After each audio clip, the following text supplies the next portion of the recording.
বিড়ি, সিগারেট এবং মদ এগুলো স্বাস্থ্যের পক্ষে ক্ষতিকারক।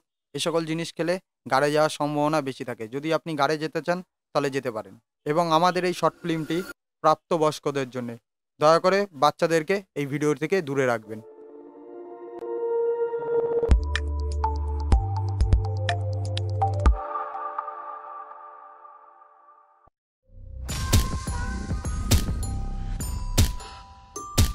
ও হ্যাঁ, ভিডিওটা শুরু করার আগে বলে নিই, যারা যারা এই ভিডিওতে কাজ করেছে তাদের কারোই অভিনয়ের অভিজ্ঞতা নেই। তাই ভিডিওর মধ্যে কন্টিনিউটি এবং অভিনয়ের গাড় পুরো মেরে রেখে দিয়েছে। কোনো রকম আশা রাখবেন না আপনারা। আরে কি চলে এসছেন আপনারা? আমার নাম বান্টু। কি হাসি পাচ্ছে নামটা শুনে? আমাদের সুন্দরবন এলাকায় ছেলেদের নাম এরকমই হয়, কারো মন্টু, কারো ঝন্টু, তেমনই আমার নাম বান্টু। কি এটা দেখছেন? আপনাদের কাজে আপনারা এটা ব্যবহার করে থাকেন, তেমন আমিও আমার কাজে এটা ব্যবহার করে থাকি। হ্যাঁ, কি জানতে ইচ্ছে করছে না খুব যে আমি এ সকল কাজ কেন করি? আজ থেকে 15 বছর আগে সুন্দরবনে সব পরিবারে আমরা বসবাস করতাম। বাবা মাছ ধরার কাজ করত। একদিন বাঘের খপ্পরে পড়ে বাবা প্রাণ হারায়। বাবার দেহ যখন বাড়িতে আসে, গ্রামের সব লোক তখন আমাদের বাড়িতে চলে এসেছিল। ছোট থেকে বড় সকলে আমার বাড়ির সামনে দাঁড়িয়ে। এই যে ছুটকে বাচ্চাটা, এটাই আমি। ঝন্টু, তুই আমাকে সাইরা কই গেলি রে? আমাকে দেখার আর কেউ রইল না। এখন যাকে কান্না করতে দেখছে সেটা আমার মা। আমাকে দেখার আর কেউ। আর ওই যে দূর থেকে আসছে, ওর নাম হলো ছোট্টু, মানে আমাদের ছোটকা কাকু। ও 1 নম্বরের সুরে বাচ্চা। আমার বাবার কাছ দিয়ে মোটা অঙ্কের টাকা নিয়ে শহরে গেছে ব্যবসার উদ্দেশ্যে। জানি না কোন কারণে আবার গ্রামে ফেরত চলে এসছে। এসেই যখন ও বাবার মৃতদেহটা দেখে, ওর নিজেও ভেঙে পড়ে। জানি না কেন, ওর কী উদ্দেশ্য ছিল সেটা তখন ঠিক বুঝতে পারি।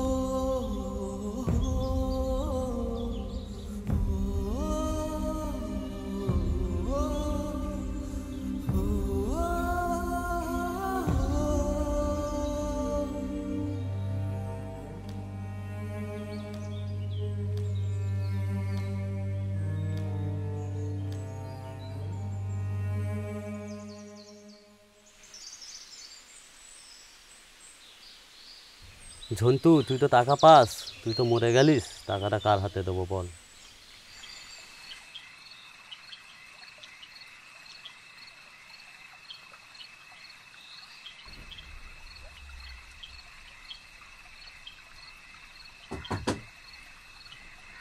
কে?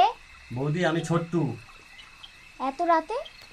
ঘুম আসছে না বৌদি, ঝন্টুদা এইভাবে আমাদের ছেড়ে চলে গেল। ঠিক বলেছ, ঝন্টুকে ছাড়াও সবই শূন্য লাগছে।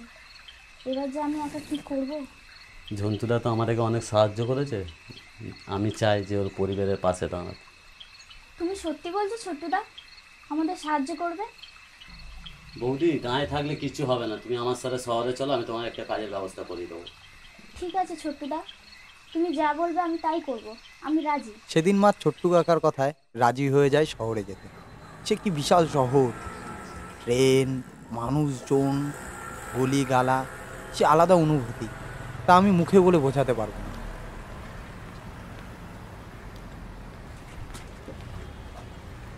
তুমি আমি কোথায় এনেছো ছোট্টুদা? আজ থেকে তোমার এখানে নতুন জীবন।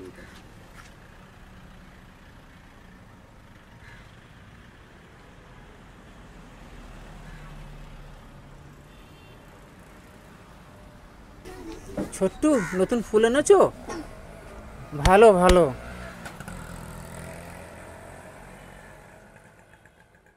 তুমি কি করলে ছোট্টুদা?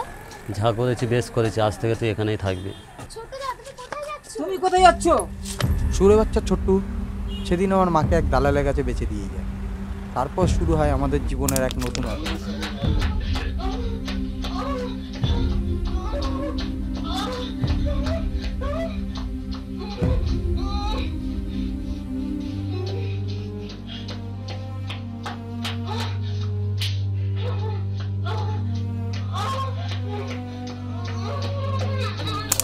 দিনে রাতে মায়ের সাথে শুরু হয় এক শারীরিক অত্যাচার। এভাবেই ছোটবেলাটা আমার ধীরে ধীরে কেটে যায়। আমি যখন একটু বড় হলাম, আমি তখন ওই যেখানে নোংরা ফেলে না, কি যেন বলে, ও, ধাপার মাঠ। সারাদিন ময়লা কুড়োনো আর রাতের শেষে গিয়ে নেশা করা, এটাই আমার জীবনের একটা অন্যতম অংশ হয়ে দাঁড়িয়েছিল। একদিন মা পুরো বিষয়টা জানতে পারে, লাথি মেরে বাড়া আমাকে ঘর দিয়ে বের করে দেয়। 3 দিন ধরে না খেয়ে সারাদিন শুধু নেশা করেছে, কিন্তু লাস্টে আর নিজেকে আটকাতে পারছিলাম না। তাই ওই ধাপার মাঠে গিয়েই খাবার খুঁজতে থাকি। কোথাও এক ফোঁটা কিছু না পেয়ে অবশেষে গিয়ে বসি একটা কোণায়।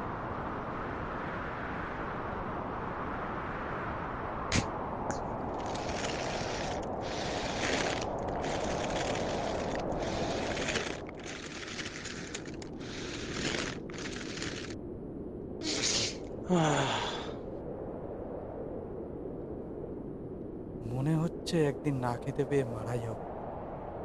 খিদার জ্বালায় পেটটা কি জ্বলছে।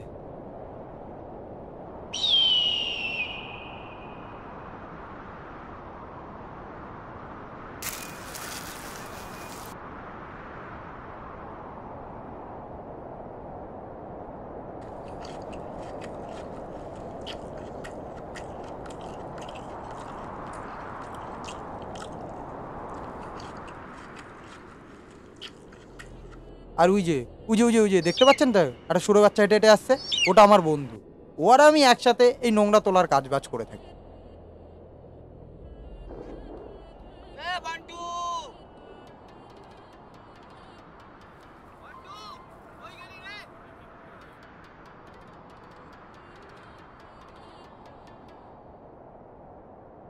জানিস বান্টু আজ কত কামাই হয়েছে? আজকে তোকে ভরপেট খাওয়াবো, চল, তারপর একটা কচ্চি মাল লাগাবো। ভাই আগে তো ভাই কিছু খেতে দে ভাই। 3 দিন ধরে পেটে কোনো দানা পানি পড়েনি। আগে তো কিছু খাওয়া। পেট ভরে খাওয়ানোর লোভ দেখিয়ে আমাকে ওখান থেকে নিয়ে চলে যায়। সারাদিন এদিক ওদিক সেদিক ঘোরাতে থাকে, কিন্তু খাওয়ানোর কোনো নাম নেই। শুয়োরের বাচ্চাটা, আমার খিদে পেয়েছে এদিকে, 3 দিন ধরে আমি কিছু খাইনি।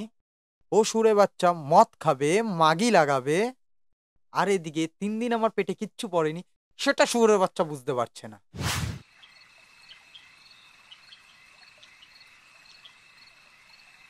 খুব খিদে পেয়েছে রে ভাই, কিছু তো একটা খাওয়া ভাই। খালি পেটে মদ খেলে আমার পেটটা কেমন কামড়ায়। দূর ভাড়া, সব সময় খাই খাই, আগে মদ খাবো তারপর সব করবো। দুটো দাও তো।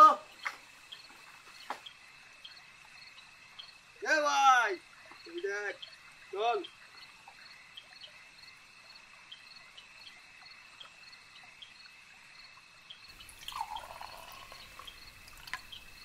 নে ভাই খা।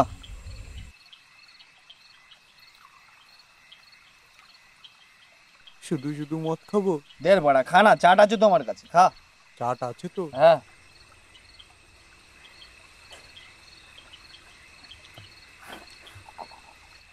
চাট দে চাট। বোকা চোদা, চাট চাট।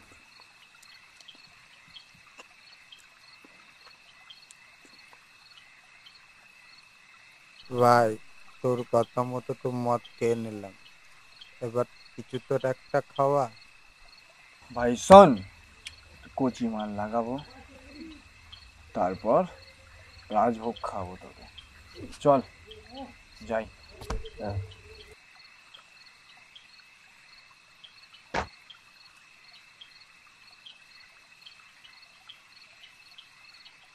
আজ আমি মাল ছাড়া কারো নয়, এইটুকু খেয়ে কি নেশা হয়?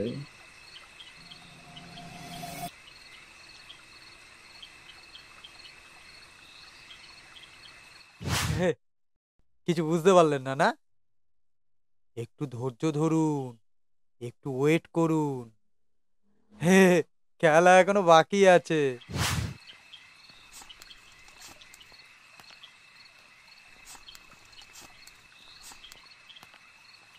কাকা, যা আছে তাই দাও তো। ঠিক আছে, ওখানে গিয়ে বসো, দিচ্ছি।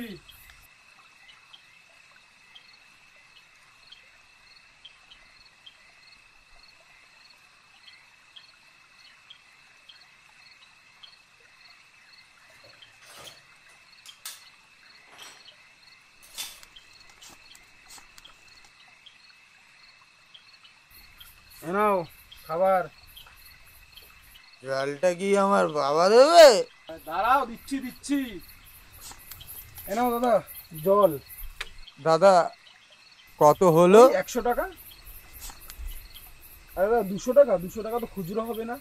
বাদ বাকিটা তুমি রেখে দাও। আচ্ছা ঠিক আছে দাদা।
কি এলাকায় নতুন নাকি?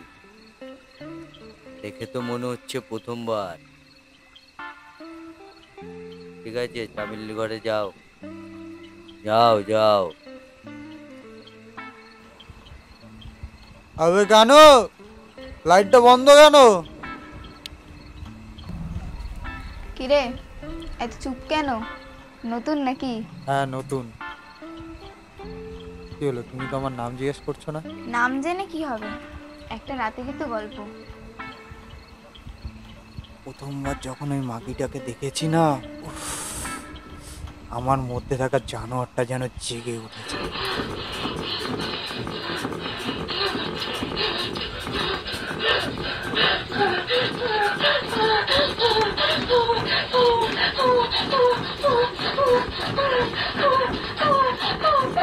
আপনাদের মনে হচ্ছে না যে সারা রাত একটা মেয়ের সাথে কাটাচ্ছি, ভালো মন্দ খাচ্ছি, এত টাকা আসলো কোথা থেকে?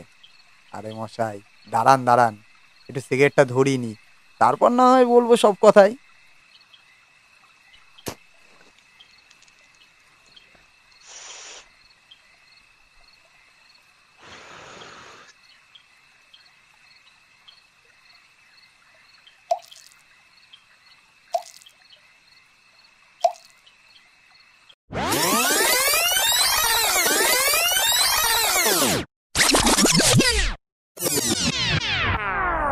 আজ আমি মাল ছাড়া কারো নয়।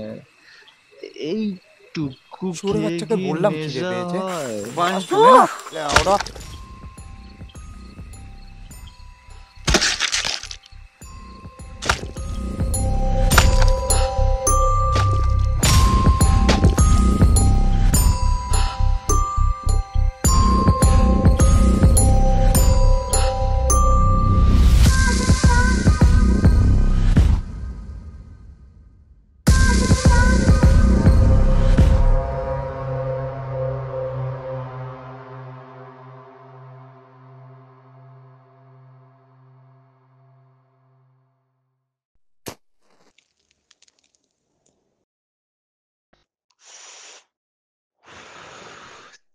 আরে আপনারা এখনো বসে আছেন?